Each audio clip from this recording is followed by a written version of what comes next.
برادران عزیز، صحبتی که امروز میخواهم خدمت شما داشته باشم در اطراف و کنار یک آیتی هست که خداوند در سوره توبه آیت 112 برای مؤمنهای کامل 9 خصلت بیان کرده است. رب العالمین میفرمایند که مؤمنهای حقیقی 9 نشانه دارند. من امروز میخواهم در کنار این آیت صحبت داشته باشم تا اینکه برای ما مؤمنها و مسلمانها یک درس خوبی باشد. آیا ما نگاه کنیم که این 9 خصلتی که خداوند برای ما مؤمنها بیان کرده است، آیا اینها در حیات ما موجود و پیدا هستند یا نیستند؟ اگر باشند خوشا به حال ما، اگر نباشند ما باید خود را اصلاح کنیم. رب العالمین می فرمایند استعذ بالله: التائبون العابدون الحامدون الصائحون الراكعون الساجدون الآمرون بالمعروف والناهون عن المنكر والحافظون لحدود الله وبشر المؤمنین. صدق الله العظیم. این آیت اشاره به 9 چیز می کند. می فرمایند که مؤمنهای کامل 9 خصلت دارند. یکمین خصلتی که در ابتدای این آیت است، رب العالمین گفتند التائبون. مؤمنهای حقیقی توبه کنندگان هستند. انسانهایی که از هر نوع جرم و گناه و معصیت، از هر نوع لغزش و خطا نزد خدا توبه میکنند. گناهاشون تکرارا نیستند. گناهاشون روی هم زم نمیشوند، جمع نمیشوند. مؤمن حقیقی وقتی لغزش خورد، خطا کرد، گناه کرد، در حال پشیمان میشود، در حال به خدا رو میارد، در حال توبه میکند، در حال از اون گناه کردگیش نزد خداوند عذرخواهی و بخشش میکند، میپرسد. رب العالمین گفتن مؤمنها توبه کنندگان هستند، انسانهایی که نزد خدا توبه میکنند. جناب پیغمبر در روایت گفتن که ایها الناس، گفتن ای مردم، من که بهترین شما هستم در یک لحظه یا اینکه در یک روز زیاده از 70 بار نزد خداوند توبه میکنم. یعنی که شما هم باشه از جمله توبه کنندگان باشه. در روایت دیگر پیغمبر بزرگوار صلی الله علیه وسلم گفتن یکی از نشانه های رسیدن قیامت، یکی از نشانه های بدبختی آخر زمان این است که یحبون الذنوب و ینسون توبه. مردم گناه از حد زیاد دوست می‌دارند، توبه گناه فراموش میکنند. فقط گناه در انسانها تکرار میشود، اما توبه از جامعه دور میشود. مردم در فکر توبه نیستند. به این خاطر انسانی که گناهش در حال بعد از گناه توبه کرد، او شخصیت نشانه یعنی کمال ایمان داره، او شخصیت مؤمن کامل است. اما شخصیتی که گناهش روی هم جمع شدن گرفت و توبه را فراموش کرد، این انسان چی بوده است؟ یعنی ضعیف الایمان بوده، ایمانی سست و یعنی ضعیف و ایمانی بی ارزش داشته. به این خاطر ما و شما برادران عزیز، هر لغزش و خطایی که در حیاتمون پیدا می شود، در حال بعد از او باید توبه کننده باشیم. حتی روایتی هست جناب پیغمبر صلی الله علیه وسلم وقتی انسان گناه کرد، بعد از گناهش در حال توبه کرد، رب العالمین به سوی ملائکه ها می گفت ای ملائکه ها، این بنده من گناه کرد و فهمید و دانست که خدای بخشنده داره می بخشش، در حال توبه کرد، گناهش بخشید. بعد از اون این انسان با گناه میکرده است، دوباره با در حال توبه میکرده است، رب العالمین با چنین کلمه را تکرار میکرده ای ملائکه ها، این بنده من گناه کرد و فهمید که خدای بخشنده داره میبخشش، توبه کرد، بخشیدمش. سوم بار انسان گناه تکرار میکرده است، این چنین خداوند به سوی ملائکه ها خطاب میکرده. دفع چهارم وقتی گناه میکرده در حال توبه میکرده، رب العالمین به سوی ملائکه میگه که ای ملائکه ها شما شاهد باشه که همین بندم بعد از این هر گناهی که من بخشیدگیش هستم. به چه خاطر؟ به خاطری که گناهش در حالی، توبهش در حالی هست. یعنی بعد از گناه تأخیر نمیکنه، با در فکر تکرار گناه نیست، در حال توبه میکنه. و این خاطر ما و شما برادران عزیز، توبه یک داروی هست که انسان از درد معصیت و گناهگاری تبابت میکنه. توبه یک آلتی است که انسان از عذاب دوزخ نجات میده، از قهر و غضب خدا خلاص میکنه. به این خاطر ما و شما بعد از گناه در حال باید توبه کننده باشیم.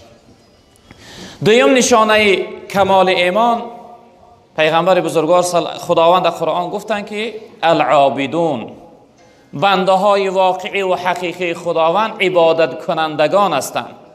همیشه بندگی خدا را به جا میارند. کار برای اونها از نماز بهتر نیست. اونها فقط بنده نیستند که در ماه رمضان عبادت کنند. مثل بعضی برادرها، بعضی شخصیت های بودن که ماه رمضان اهل عبادت، اهل نماز، اما وقتی ماه رمضان گذشت جای نمازهاشون را جمع کردند.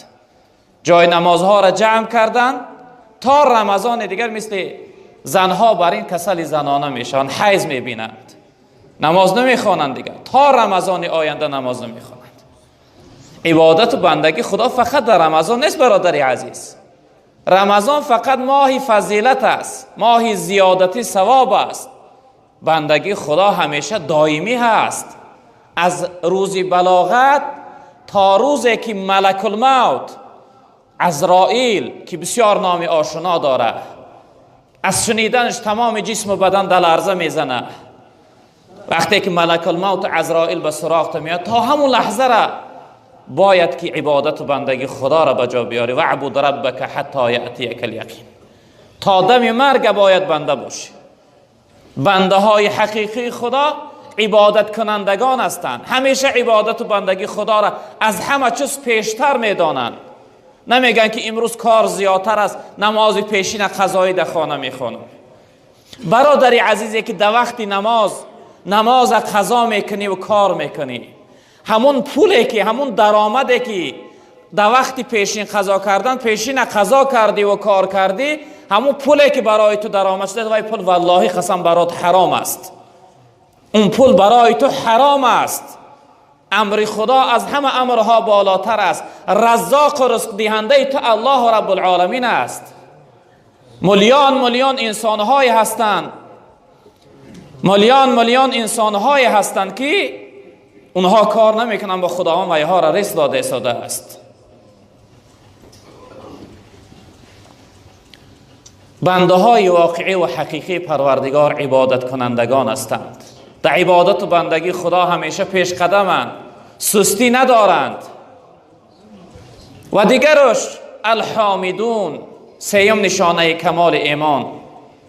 بنده های حقیقی خداوند حمد گویندگان هستند، شکر گویندگان هستند. نعمت های خدا را میبینند، کوهری نیستند. وقتی نعمت در زندگیشو در حیاتشو میبینند، انیق میکنند که الله برای ما بخشیده است.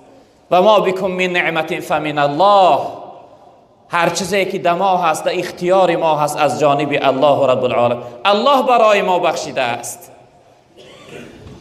چی از دارندگی باشه، چی از تنی سعادت باشه، چی از جسم و بدن حیات باشه، چی از زن و فرزند باشه، بخشنده همه اینها الرحمن الرحیم است.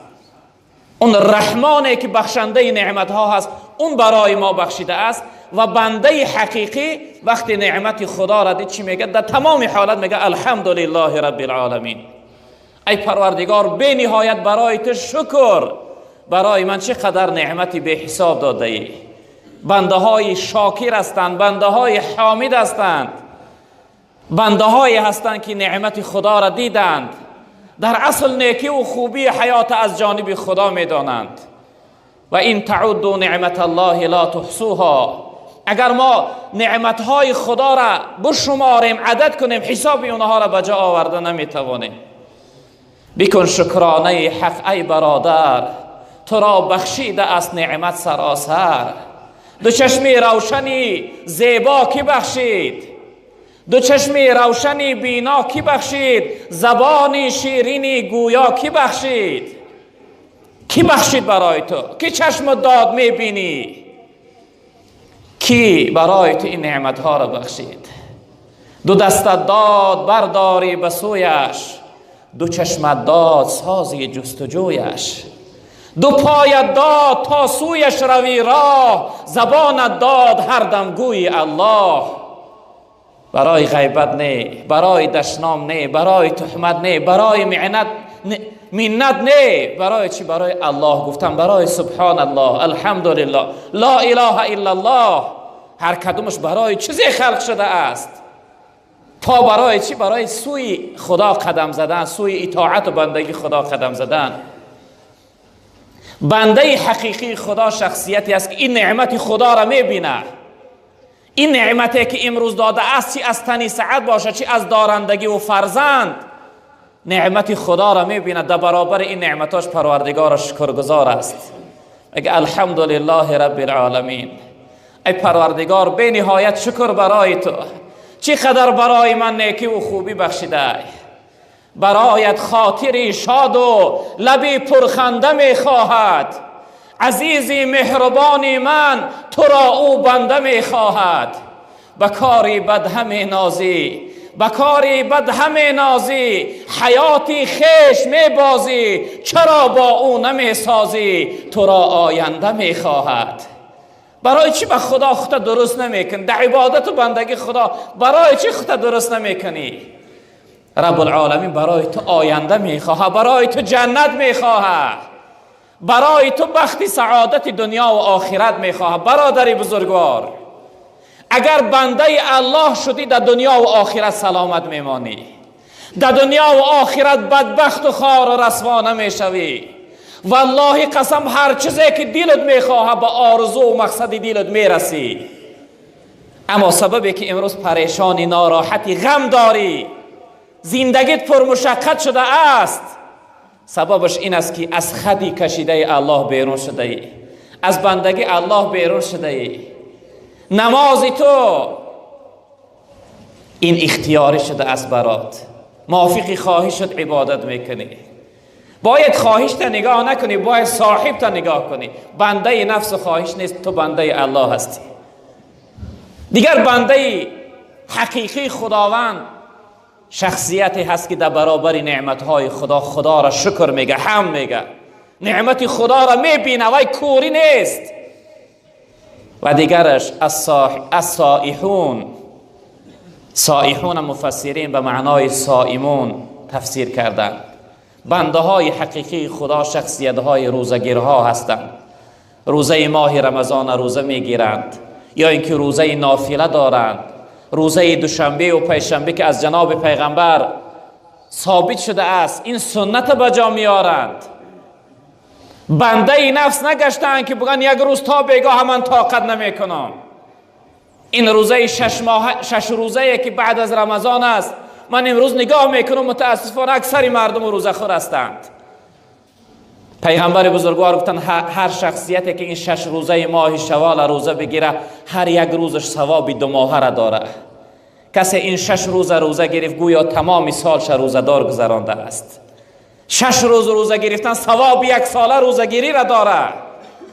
اما امروز مردم ما، مسلمان ما بچنان غلام و بنده نفس شده است که امروز میگه من طاقت ندارم. سبحان الله، طاقت بندگی خدا را نداره. طاقت 8 ساعت و 10 ساعت در دنیا کار کردن نداره. طاقت رنج و مشقت دنیا را داره، اما طاقت بندگی خدا را نداره. کشی چون گاو هر دم بار دنیا، شوی در طاعت مولا کسلها. به نزدی هر طعام پهلوانی، به وقتی بندگی رنگی زنانی. روی صحرا به عزمی بیل دسته، به مسجد می شود پایت شکسته.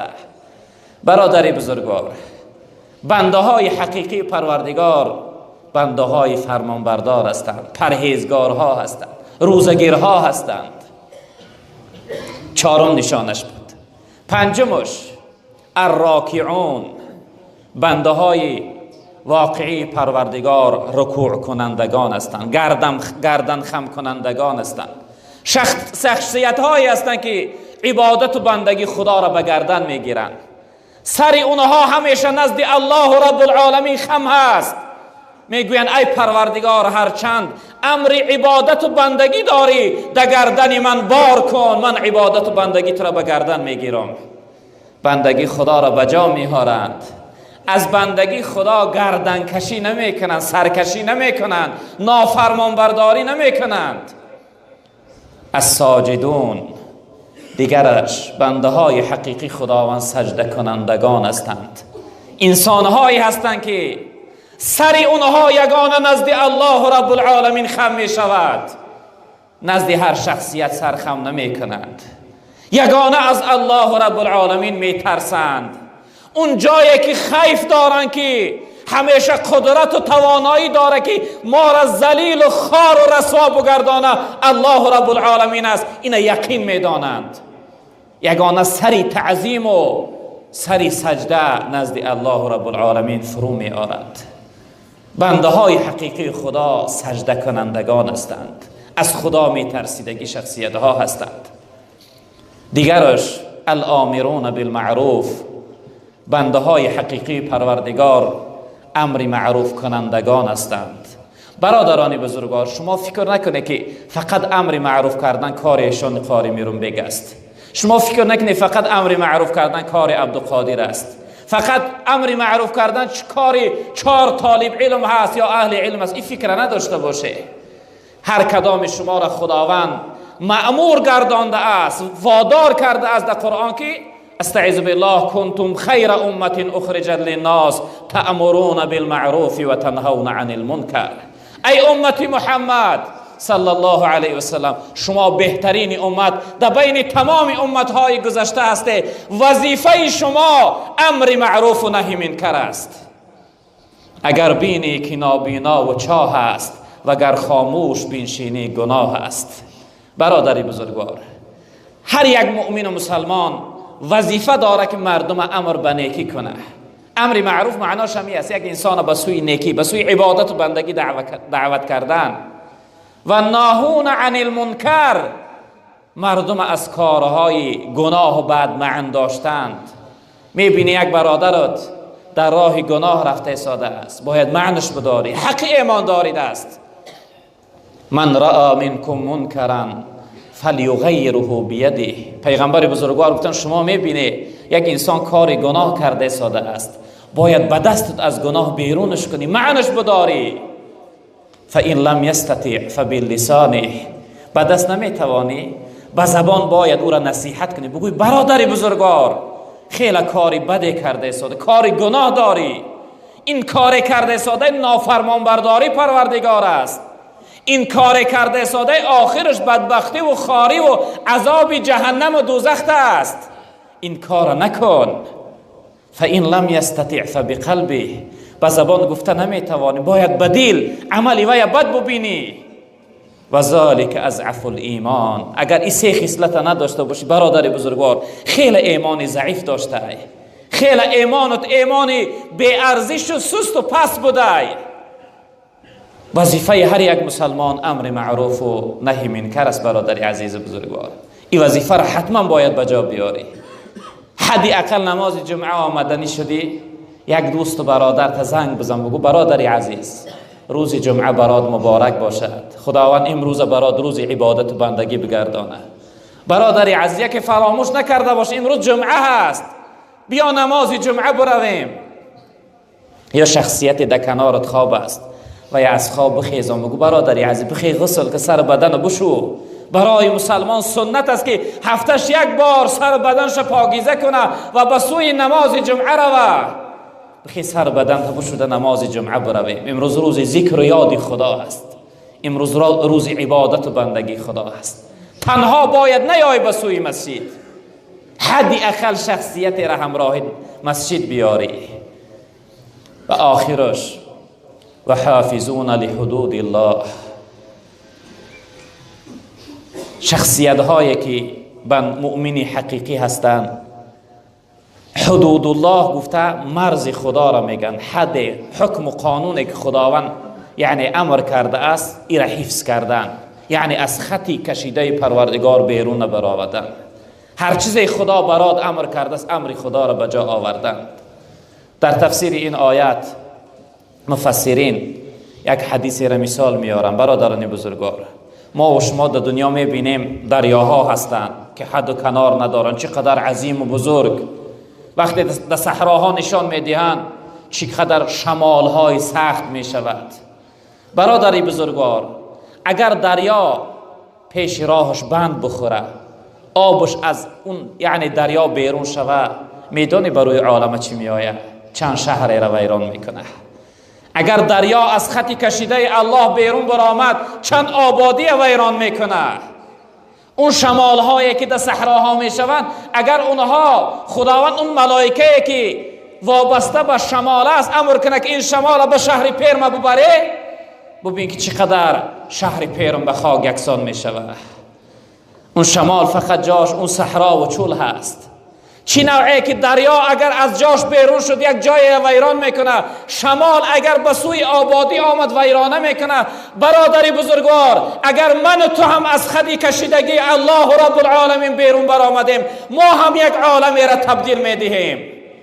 جنت خود را تبدیل به دوزخ میگردانیم، خوشبختی خود را تبدیل به بدبختی میگردانیم، خرسندی و شادی را تبدیل به غم و ناراحتی میگردانیم. برادران عزیز بزرگوار، از خطی کشیده الله بیرون برآمدن یعنی یک عالمی را دیگرگون کردن است، از راه جنت بیرون شدن است، از خرسندی و شادی دنیا و آخرت دور شدن است. برادری عزیز بزرگوار، ما و شما باید به خود بیاییم. ما بنده هستیم، ما باید بندگی داشته باشیم، باید از بندگی خدا بیرون نشویم. ما و شما برادران عزیز بزرگوار، عزیزای خدا حکایت میکنن یک شخصیت بسیار یعنی دوستی خدا بود، انسانی بزرگی بود، به درجه عالی رسیده بود. از حضرت روز شاگردا پرسیدن، گفتن حضرت استاد شما کی هست؟ خیلی استادی به فیضی داشته، آیا شما را کی تربیت کرده است که چنین درجه و مقام عالی را از خود کرده؟ به چه خاطر استاد پرسیده می شود؟ به خاطری که استاد پرفیض بوده است، مربی خوب بوده است، تربیت کننده بهتر بوده است. تن حضرت استاد شما کی است؟ کی شما را تربیت کرده است که چنین بزرگ گردیده، چنین بزرگ گشته؟ این شخصیت چی جواب گفتن؟ گفتن استاد من یک غلام است. سبحان الله، امروز غلامداری نیست بین ما برادر. زمان پیش مردم مثل غلام بر این می خریدن، مردم می بردن کارشون می فرمیدن، اختیارش در خودش نبود. بیچاره مثل مال بر این، مثل حیوان بر این فروخته می شد. الحمدلله که در دور زمان ما غلامداری نیست. از حضرت پرسیدم، گفتن حضرت استاد شما کی است؟ گفت استادم یک غلام است. گفتن چی نوع غلام؟ گفت من در وقتش دارنده بودم، بای بودم، بازار غلام خری رفتم در بین مردم نگاه کردم، یک غلام خیلی بلند قامت بزبله، میگه نگاه کردم گفتم هر جا کرده بزبله هست، بلند قامت است، این بسیار کارگر است. در اصل انسانی میده جنس در کارم قبول نمیکنه، میگن ستیل برداشته نمیتونه، رسوارد میگن چی میگن برداشته نمیتونه. میگه قبول کردم، گفتم اینا من میگیرم. نزدش رفتم، گفتم ای غلام من تو را خریداری میکنم، من تو را میخرم، آیا نامی تو چی هست؟ چی نام داری؟ میگه غلام گشت به سوی من گفت که هر چیزی که بگویی، هر چیزی بگویی نامم همون است. میگه گفتم ای غلام من تو را میخرم، خوراکی تو چی هست؟ تو چی میخوری؟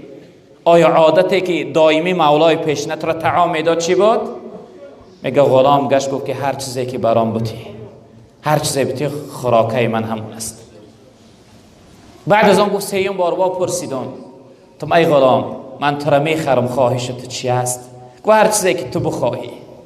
گفت هر وقت هر سوال از غلام میپرسیدم، غلام وابسته به خودم میکرد، میگو هر چیزی که بودی خوراکم همون است، هر چیزی بگوی نامم همون است، هر چیزی که تو بخواهی خواهشم همون است.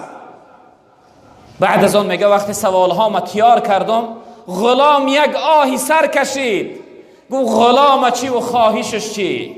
غلام باید خواستی صاحبش نگاه کنه که صاحبش از او چی میخواهد. میگه این سخنی غلام من در فکری خودم گرفتم و تفکر کردم، فکر کردم غلام چی و خواهشش چی. برادری عزیز بزرگوار، من و شما دعوا داریم که ما بنده الله هستیم، ما را چی و خواهشمون چی.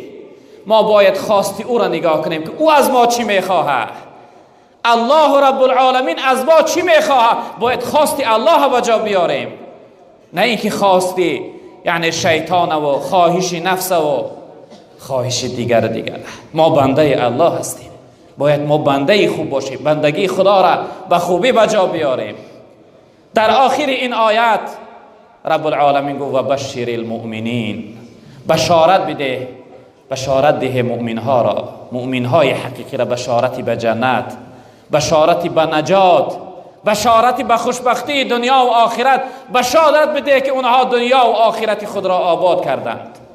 شخصیت هایی که این 9 خصلت داشته باشند برای اونها بشارت بده که اونها دنیا و آخرتشون آباد کردند. برادران عزیز بزرگوار، ما و شما حرکت داشته باشیم که این 9 خصلتی که رب العالمین گفتن برای مؤمن کامل هست، ما در حیات اینها را عملی داشته باشیم.